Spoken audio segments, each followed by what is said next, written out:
This game is rated E10 for ages 10 and up. For more information, please go to esrb.org.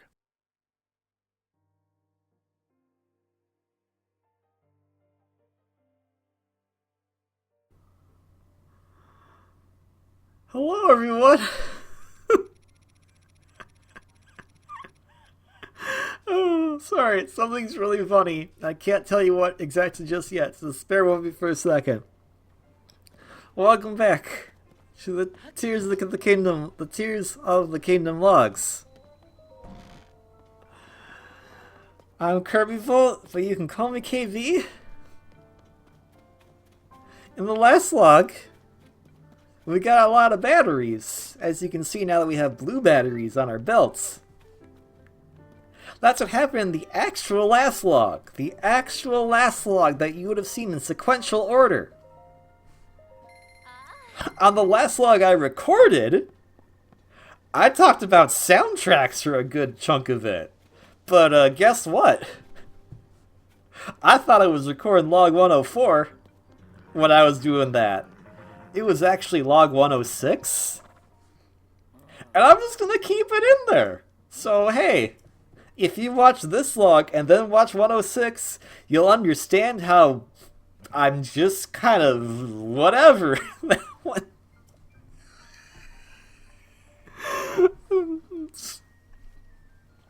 It's just really funny to me. Because I was going at a good pace. I was enjoying myself. Like, I started pulling stuff out of my drawer to look at physical soundtracks. And it's going to be so funny because for me, that's a linear sense of events. But no, you're going to have to wait to go through this log first. And then log 105, which I'll be recording on a different day. And then you'll know what I was talking about when it comes to log 106. Oh, yeah, so I haven't been to that area at all yet. So I want to rectify that. Gonna rectify that. And that's what we're gonna do today. You know, I just got done editing. Well, no, I just got done recording log 106. But before that, I got done editing and uploading log 101, which was the incoherent mess. And I joked about it because some stuff that happened I talked about back in log 103, which was the previous log that you watched, but not the previous log I recorded. And I was just like, I've been saying like other nonsense for most of these logs post 100. So I was like, let's just call this the KV's Crazy Arc. And, well, we know it's going to last until at least log 106. Oh, dear. As to why that would have happened in the first place, I do like to record them in a linear fashion. I will look at one log, see how long it is, and then compare it to the next few logs coming up, in case I could try to fit two logs into one recording session. I don't typically do that because if they last more than 50 minutes, then it's usually too long and my voice gets extremely sore.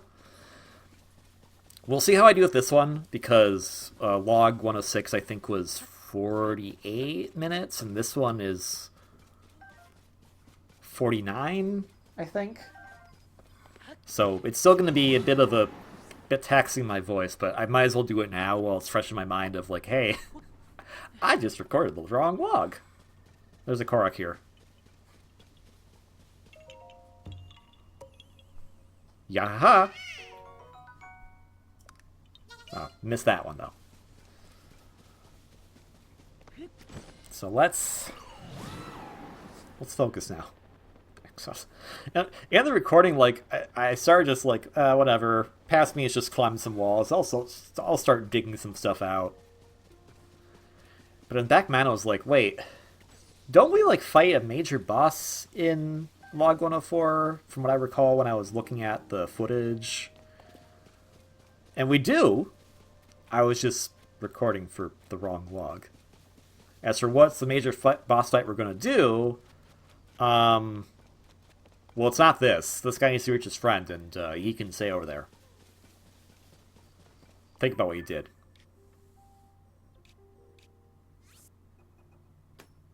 Okay, bye. It actually makes sense for the clothes I'm wearing as to what the boss is. In my opinion, the worst of the Gleeoks. Oh, there's a star piece over there, but it's 3 in the morning in game time, so we're not getting that. The Fire Gleeok. Now, everyone's going to be different on this, and I understand the rationale of like, oh, Thunder Gleeok is extremely bad because of the rain and the lightning and whatnot. But for me personally, Flame Gleeok's the worst. Because fire, which means hot, but also burning. So the question really becomes, do I use the Desert Voe armor, or do I use the Goron armor? The Goron, you know, the firefighter outfit, essentially. Because I need protection from both the heat and fire. And the Goron firefighter suit only protects from fire, flammable fire. It does not protect from heat. So if I get too close to this thing, it'll start draining my life force, because it will be considered like it's too hot like the desert. Also, it can knock quite the punch, and going on fire is very unpleasant. At least when you get frozen... Okay, well, it's down. Whack, whack, whack. Oh no, not the Master Sword running out of air. It's gone. When you get frozen, you have a bit of a leeway. Like, the Gleeok typically doesn't go after you quite right away after you get frozen. My experience, or my bad luck probably, is that the Flame Gleeok will burn you on fire and then hit you again. So it's not ideal. I don't particularly care fighting this one. Especially because with the ice, yeah, it sucks to get frozen solid, but you can wiggle out of it and get back to it. This one you have to fall to the ground, stop, drop, and roll, and then get back up. Even lightning, I feel, isn't that bad, especially because you have tools that can easily prevent lightning as you go and progress further in the game. Fire Gleeoks, though, or Flame Gleeoks, not my cup of tea. But I think it's telling because the major attacks that you use to defeat a King Gleeok come from the Ice and Thunder Gleeoks, but not from the Flame Gleeok.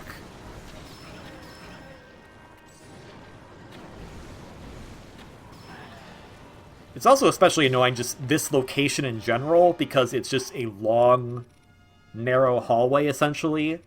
I mean, I could jump off the side. The problem is I'll be jumping off into the lake, and then I will not be fighting the boss, and the boss will probably regain its health, and I just want it to go away. So there's that.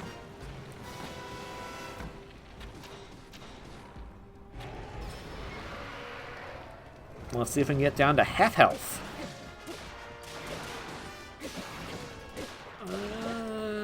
Is the health bar at half when it's past the G or past the... it looks like it's past half health. Do you have any eyeballs on me that I could use for homing in on it?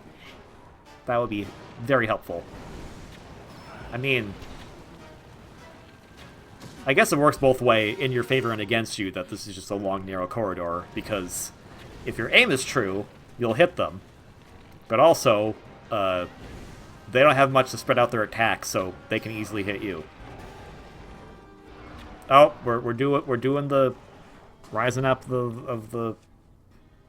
rising up. We're doing the rising up. All right. Oh, you are not going to come down for a bit. Yeah, there we go. There we go. Oh, that didn't like do any impact at all. Looks like got a low damage on you.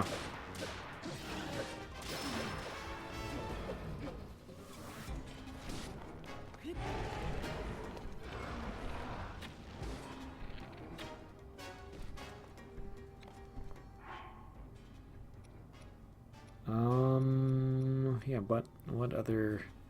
Oh, we're out of the carrot cakes? Well, I mean, we have that hasty one. But I mean the ones we got from getting all the paintings. Oh, yeah, I also don't like this particular attack.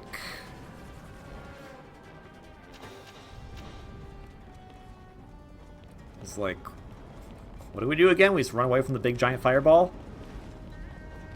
It does that and makes an updraft, which makes sense. But it's... You gotta outrun it. And I don't know. It's just not as cool as we have to do for the ice and lightning Gleeok.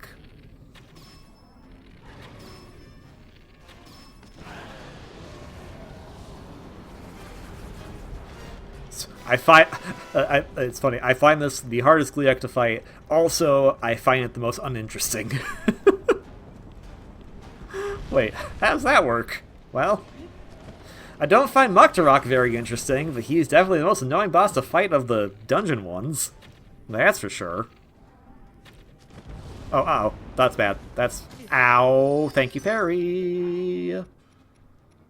Glad I had one of those. That hits like a truck. Alright. I got plenty of these. Take that. Take that. And I would like you to take like a few more, but I gotta get back down because my stamina is running low, even though I have the yellow stamina. I don't want to use the yellow stamina, obviously. The yellow stamina is a suggestion. It's not a thing I want to actually use.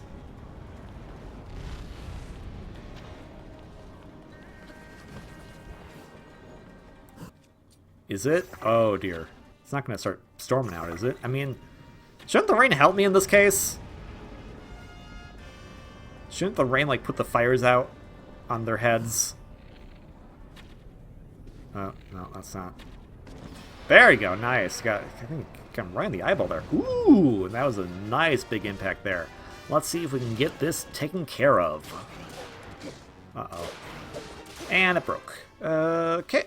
How about this? Goodbye. Now, I am going to be fighting every single major overworld boss in the game, because they've essentially told me that there is a reward for doing so, and so that is on my list of things to do now. I also just want it out of the way. I know it's going to come back in a Blood Moon, but it's out of the way for now so I can cross the Bridge of Hylia without much worry at the current juncture. There'll be worry, you know, at the moment a Blood Moon happens, and we saw the remnants of a Blood Moon ending at the very beginning of this log, so I know it's not going to happen for quite a while. At least I hope not. Looks like we're going to go after that geoglyph and see a cutscene once I get over there. It's going to take a while to get over there, because this isn't... Don't go as fast as you think you do. Like, oh yeah, I'll cover the gap there. Yeah, it works for airplanes because they have, like, you know, jets and stuff on them. It's not going to work with a paraglider, I'm sorry to say. Oh, hey, look, there's a several... That's your name now. Your name is Anyways, I'm taking your stick. It's my stick now. Thank you, Nobo. And thank you to you. Sidon has been questioning whether or not to work. Oh, there you go. Thank you, Sidon. Oh, and Yunobo knocked him right back into the water. Come here. Come here. Get in the barrier. There we go. Oh, psh. Okay, I think he's good. I think he's good. Okay, Tulin. Okay. Thank you. But also... Oh no, he's back. He's back for more. I'm gonna tell him, like, hey man, if that's what you want to do, that's fine, but, like...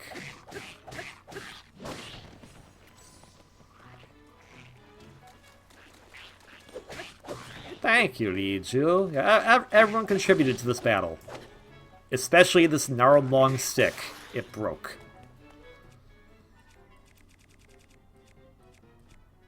Here, have a soldier's spear sword. Have it break in front of your face. Okay. We are good to move on from here. Thanks for your stuff. I like that you gave me a tail. Not your fire and ice brethren, who I need the tails from, but no, you. What am I gonna use the Silver Lizalfos tails for, huh? I guess money, but have you seen? I still have 30,000 rupees. I don't need money right now. I want tails. I wish I could, like, do it like you could do with the choo-choo jelly and just plop it down and then burn it or freeze it and it could change into the other tail, but no. It's a rare material, so it's Silver Lizalfos tail. It's only going to be a Silver Lizalfos tail. Man.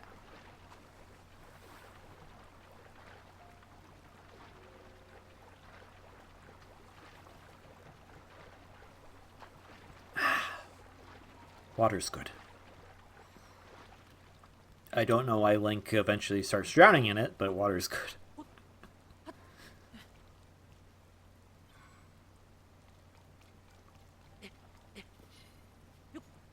Makes me wonder, like, in a game like Genshin or Wuthering Waves, is that how you pronounce it? Wuthering? Is it Wuthering? I haven't played Wuthering. Woo-wah. It's not Withering, because it's with a W. It's with a W. It's with a U. So it's Wuthering. But, like, it has a stamina system, I'm going to guess, like Genshin in this game does. But then you have characters like, I'm a great swimmer. And then it's like, oh yeah, but the stamina thing says otherwise. How's that work? Alright, cool. Well, there's where the tier is. Is there a Korok on here? There typically always is. So we're going to try to find the Korok rock. I don't know if there actually is one on this geoglyph. Oh, no, there it is.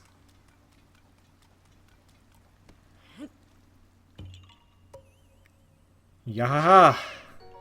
That's in the middle of a yawn there. This was more of a yanhaha.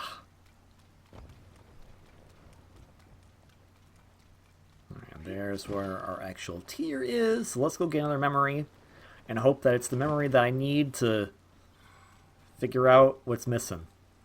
We'll see. Man, I love that his hand lights up like that. It's so cool. And there's a reason behind it too. It's really good. You've probably deduced the reason by now, or if you've played the game, you know. But like, I can't tell you because I haven't technically found out the reasoning for that yet. Technically. And no, we don't find out what the reasoning is in log 106.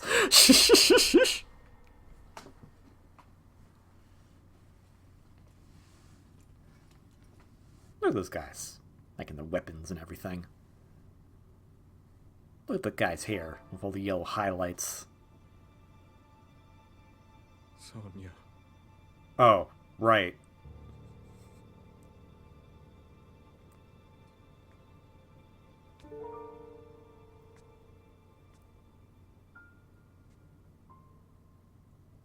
Oh, Zelda. King Rauru, before you face the Demon King tomorrow, there is something I must tell you. I came to this era after finding a man underground. Go on. When I witnessed what the Secret Stone did to Ganondorf, at that moment, I knew for sure what we found underground, that was him. He was still alive, still powerful. Also a skeleton. He continues to live on, all the way until my time. In tomorrow's battle, we won't be able to defeat him. No matter how strong we think we are, he'll survive.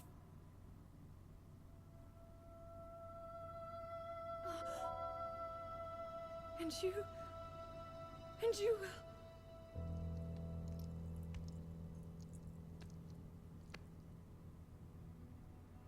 Maybe so. But it is my duty to try.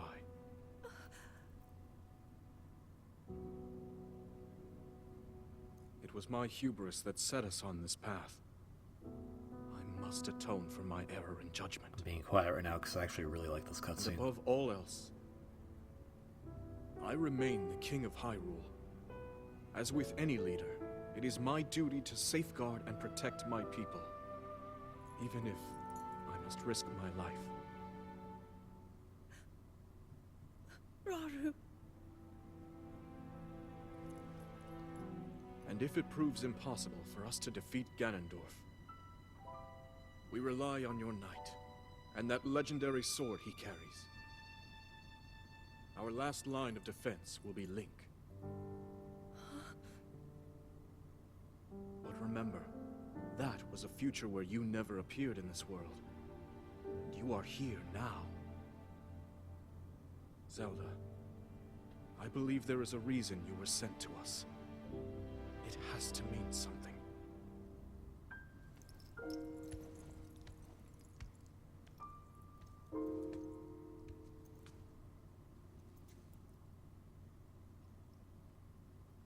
He's so cool.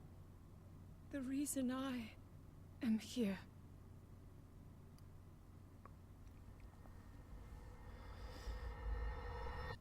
We'll find out what that reason is once we finish getting all of the geoglyphs.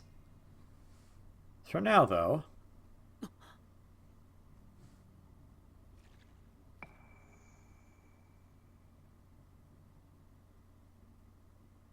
I want to talk on that scene specifically because that's a really cool scene. Essentially, he is given the knowledge that, hey, your future's not looking so hot, even though it seems like we're best prepared and everything. And even with that knowledge, he says, well, I'm still going to try no matter what. Doesn't change much because I think he knows that there is something stronger to what's going on than is initially realized. And putting the pieces together of like, hey, you come from the future where supposedly all the stuff of you existing here in the past never happened. So who's to say that these aren't alternative events for the better? And when you start to think about it, I won't go too crazy right now as to why, but I hope future me remembers this when we see the final geoglyph. In Breath of the Wild, the skies could be clear, and we saw no sky islands up there whatsoever. How did they get up there? How, between that game and this one, did that happen? And Zelda is the key to how. I think that's a really cool masterful play of story work right there. Because as far as we know, the secret stone that Zelda got wasn't Sonia's. From that cutscene, we saw that the arm that Rauru comforted her with was his right arm, the same arm that Link now has, without a secret stone. At the very beginning of the game, a secret stone dropped off of the Ganon and arm thingamajiggy. That's the secret stone Zelda touched that became hers, that activated her time powers. Because the secret stone that Ganondorf has, and still has, was Sonia's. So the secret stone itself doesn't necessarily give you the power of whatever the person has, it amplifies your own. So Zelda has both time and light because of her lineage. Ganondorf's just evil dude. Ambitious evil dude. Still evil dude. I don't know what a shield on that stick's gonna do. But I like that juxtaposition of that particular scene of just like, hey, things aren't gonna go well. I'm trying to warn you so we can come up with a different plan. And it's just kind of like, well, this, even if we came up with a different plan now, this is still the best plan we have. it's for the best that we still try this, because something tells me that we should still play out these events as normal. That way, no one becomes the wiser. Which seems counterintuitive, because why would you do that? But it's all part of the plan.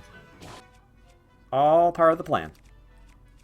I love the story in Tears of the Kingdom, like, so much. And I understand, like, there's always the major gripe of, oh, well, every time the sage goes to blah blah blah, get their sage powers, it shows the same cutscene. I'm like, yeah, that is kind of lame. But I never particularly cared about that cutscene. That cutscene wasn't what's important. What was important was learning that these other friends and allies that Link has are accepting their roles as becoming sages, and we were getting to go on a journey with them in the first place. Them getting their sage power was the destination. The important story beats, as far as the sages are concerned in the game, was the journey, not the destination.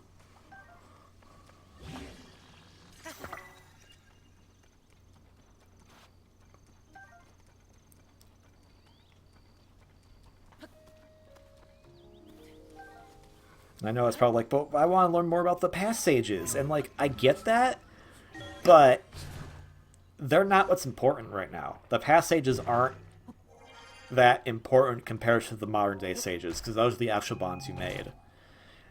Breath of the Wild was okay to do it kind of both sides, because Link was friends with them in the past. Link was not friends with those other sages in the past. He doesn't know them. So I'll grant it that it's still a lame scene that kind of repeats 4-ish times. It's slightly different when you do Riju's cutscene. And yeah, that's something that probably could have worked on, but it's a minor blemish already on what's already a fantastically great game. I'll take that.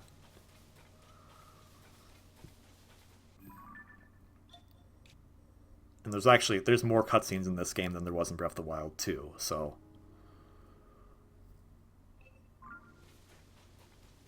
we have finally made it to the weird savannah area. We're going to use our hovercraft vehicle. Just going to make it out of Zonite. And we're going to go and cross the way. What's here to find? We don't know, but we'll find out. How is this working on this terrain? I don't know.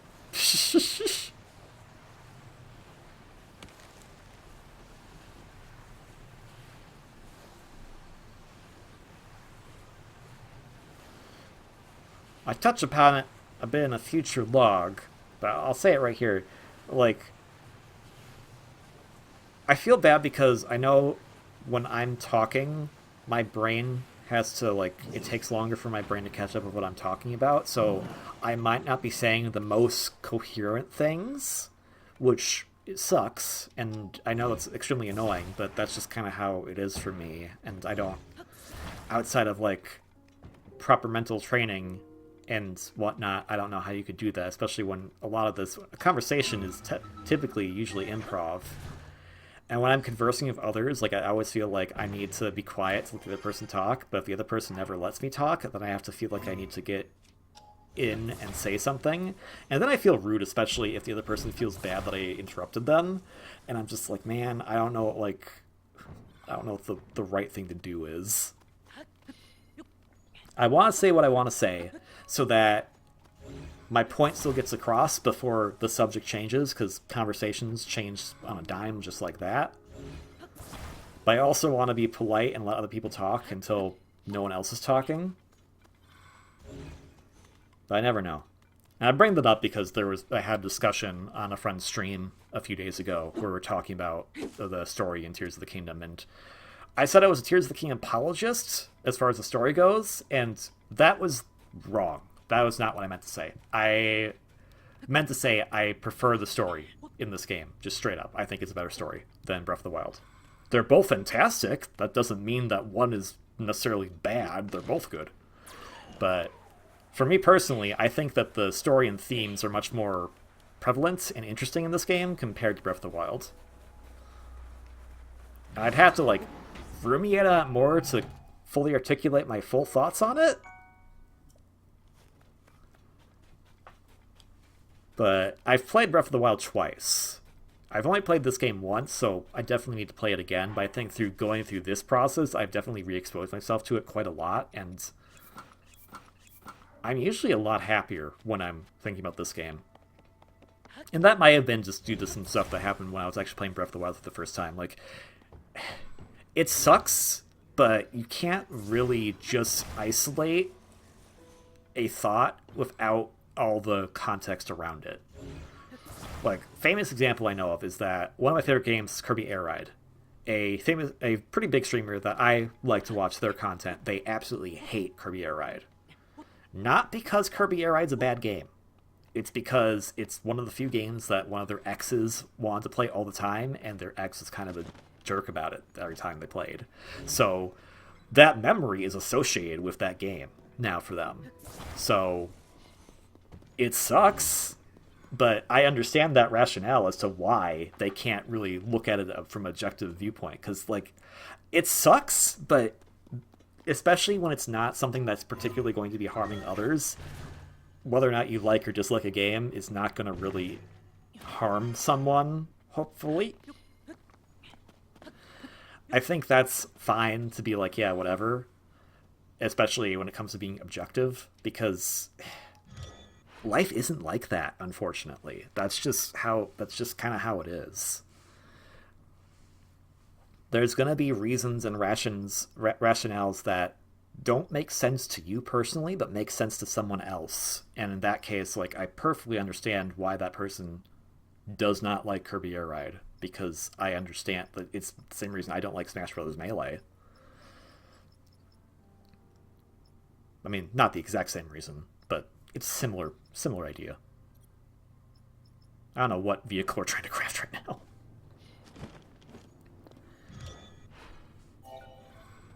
And I do feel bad, because, like, I don't want to try to tell someone that, like, it's never that you're wrong.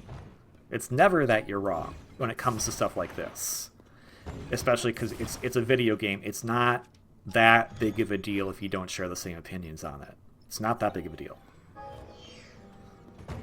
But I feel that for a lot of people, and I know I need to get better on this myself, when you say something and someone disagrees with you, for whatever reason, that person feels that, like, that was, oh, so you don't like me then, or something like that, which I don't think is ever the case. But that's mental health stuff, and that's a different topic altogether as to why the brains would think like that in the first place.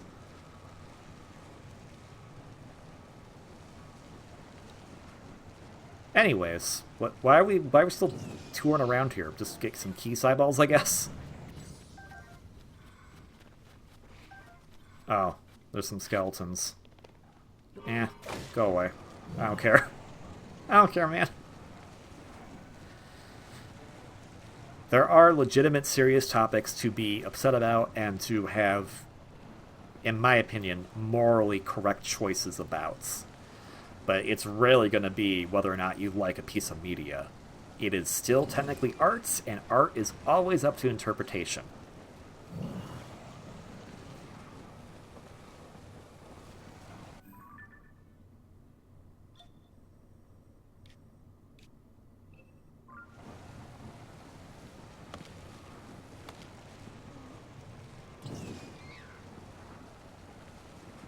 So we just were like in a big circle, and then we're going... Okay. I do like this night ride vehicle we got going there with the headlights and everything. Oh. Found a little encampment here. How's it going? I want to say, like, the Coblin Brothers. I was going to say Bacab... Bacab Brothers. Bacab Brothers. Yeah, it would just be Bacab Brothers. I want to put the Blin in there still, so be Bacab Blinders.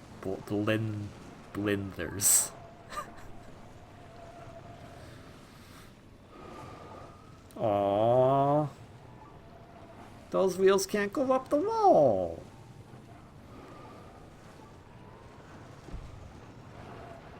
I know. If we had the Master Cycle's Ear, we could go up there.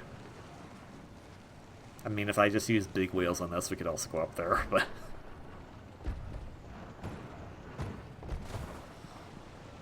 Oh, hey! How's it going, buddy? That, like, you know, though? You had one job. I mean, you have multiple jobs, actually. You're the foreman of a company, you're a sage, you're a brother to a lot of other of the Gorons, you're the descendant. Well, but I guess being the descendant isn't really a job. But it's still a mantle to take up. You're descendant of Daruk. There we go. I was like, what's his name? Daruk. And that comes with a special power. There's a Korok here. Aha. So you have a lot of jobs, Yunobo. So I'm sorry. But the one job you had right there was to hit that guy square in the head, and you went right over him. Yeah, but, like, weren't you supposed to be the one aiming? Yunobo? Look. I just recorded the wrong log before this. Cut me some slack. I mean, yeah, I understand that, but you're still the one who needs to be aiming the thing. I'm already rolled up as a ball. I can't see where I'm going. Goro?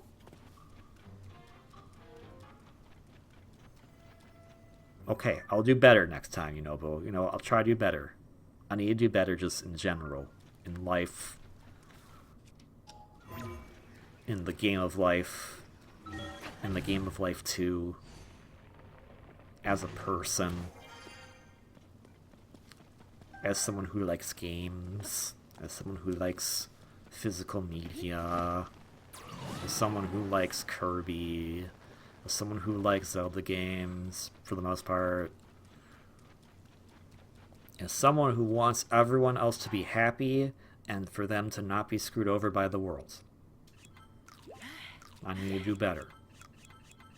I need to eat a bunch of apples, apparently.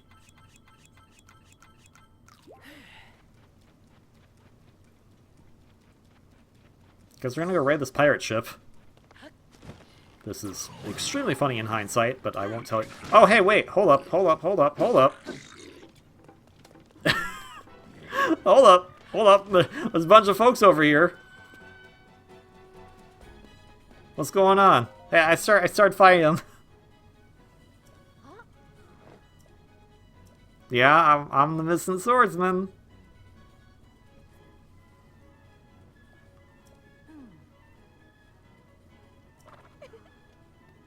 Oh, nice to meet you. You're cute. Also, like, strong and brave and other stuff, too. I apologize. That was probably not the thing I should have said first.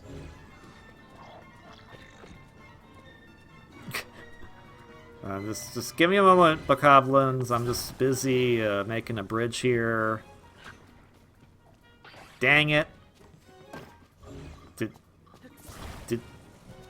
someone block that? Ow. Ow. Dang it. I'll make this bridge. Oh! Okay, just throw them off at me. Okay, you know, just...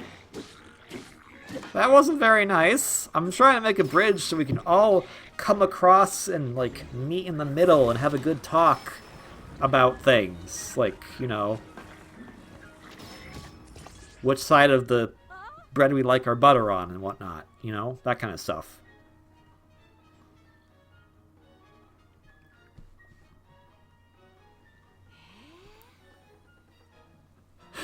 Not only does it look like you're taking all the monsters by yourself.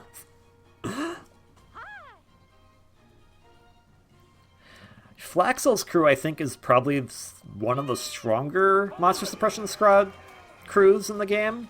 I could be wrong on that. Anyways, they have that one Bokoblin to deal with. I'm gonna go get this loot right here. Don't mind me, it's just dumpster diving in this channel. Oh, they're coming off the boat. Well, let's get them out of our sight from here. Ow.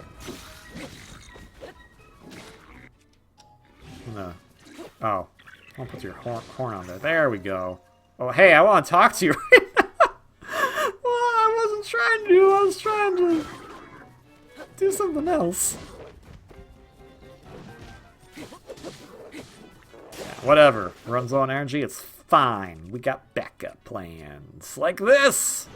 Thank goodness it's raining. Oh, it's almost done raining. Dang it. We got this. It's a stick. Still does quite a bit of damage, though. Oh yeah, everyone's getting in on this. I also like that this is the only time in the game where the sages can actually interact with other people. Because when you go into a town or something, they go away. Their astral projected selves do. But when you're out here in the field, you can have, like... Your nobles here. Like, hey, fellow Gorons, look! Your nobles here! Yeah! My wind technique totally did that. Not someone else. Oh no, one of the Gorons is down! Alright, but we gotta do this. We gotta help out your fellow Goron. Flaxel, I appreciate what you're doing, especially because you're probably following Captain Haas's approach. But maybe you should have brought another weapon along that wasn't a flag. Unless you know a secret technique to hypnotizing Ganon enemies with a flag. I don't think the flag is a very useful weapon. No offense to you, because I don't think you're the one who decided that was a good idea. I'm gonna guess that was Haas. That was like, hey, you should take this. It's like, why not a sword? Because you're commanding an army. You don't need a sword. You're commanding an army. It's like, no, you probably should still have that. Robin, Fire Emblem Awakening, didn't just go out into the middle of the battlefield and was just like, hey, everyone, do stuff. I'm gonna sit over here. He got a sword. Or a tome. And he did things.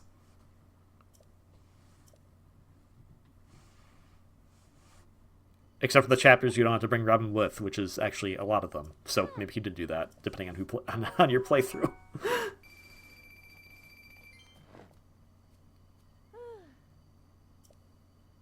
South to Bantha Snowfield. Okay. Woo! Good job, everybody. You all did well. Especially you, bucket hat guy. You put up with the distraction. The distraction was me. Shh.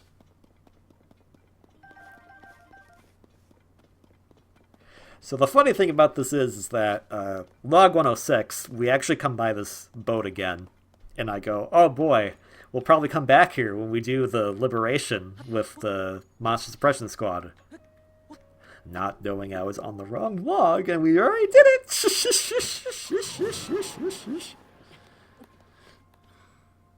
I don't think there's much treasure on this boat. Because I think the main objective here was the Monster Suppression Squad side adventure. So, burn it! It won't burn. Dang it. Failed again.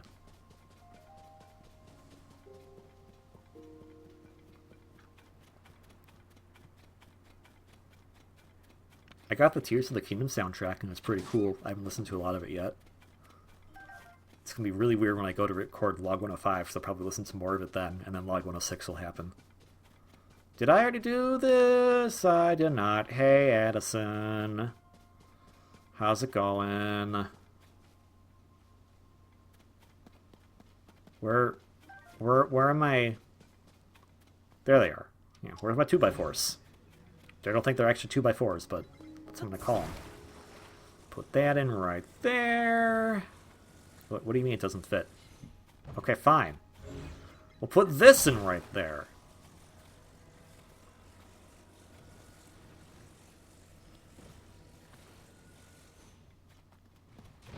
We'll put it in there once we have it better set up.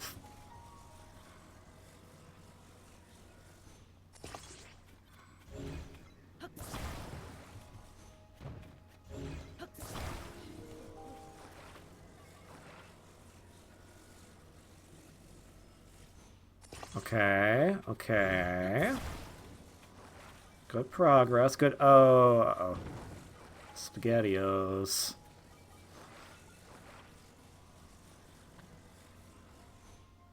I know I don't have a lot of time left, but now, like, I'm just... KV random thought time. Why was it SpaghettiOs? Like, was the implication is that if you had SpaghettiOs, you're going to make a mess? Because, like, why would you get that then? No parent would want their kid to be eating a quick pasta that would make a big mess for them. Was it SpaghettiO like, oh no, someone took my SpaghettiOs? Like it was a mascot breakfast cereal? Because a lot of mascot breakfast cereals plot lines were someone's going to steal the cereal. What? Why SpaghettiOs? Did SpaghettiOs the product exist before the phrase SpaghettiO? Things I must ponder and research and find out myself, or you in the lovely comments can tell me and show how much of a fool I am. Shush, shush, shush. Because now that I'm on it, like, why were so many mascot cereals about stealing the cereal? The Tricks Bunny wanted to steal it so he could have it. The kids wanted to steal the cereal from Lucky Charms. Or from, I guess, Lucky was the name of the leprechaun, and his charms, he wanted to steal them. Cookie Crisp is literally just all about a cop and robber thing for some reason. Until they ditched that angle and just went with a woofer a little bit. I don't know if Cookie Crisp even exists anymore. Cocoa and Fruity Pebbles is all about Barney from the Flintstones trying to steal Fred Flintstone's cereal.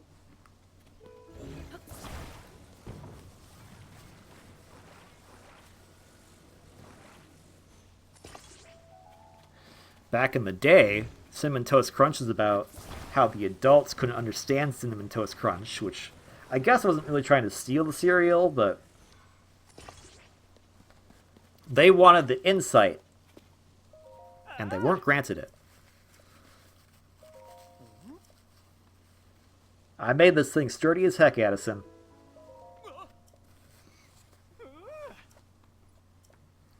Meanwhile, Cinnamon Toast Crunch now... commercials nowadays, I think, are just the cereal eating are cannibals because they want to eat each other, which is weird. And Honey Nut Cheerios, no one's ever want to steal Honey Nut Cheerios. It's just, hey man, this is good for you somehow. Anyways, thank you all so much for watching this log of Tears of the Kingdom. Now that I actually recorded log 104 for reals. If you like this video, like, comment, subscribe. Don't have to, you don't want to, but it's always appreciated. If you like what you see as far as the game goes, Tears of the Kingdom is available on Nintendo Switch, hopefully playable on its successor. Most importantly, though, please all have a wonderfully great day, and I will see you on the next one. Until then, ciao.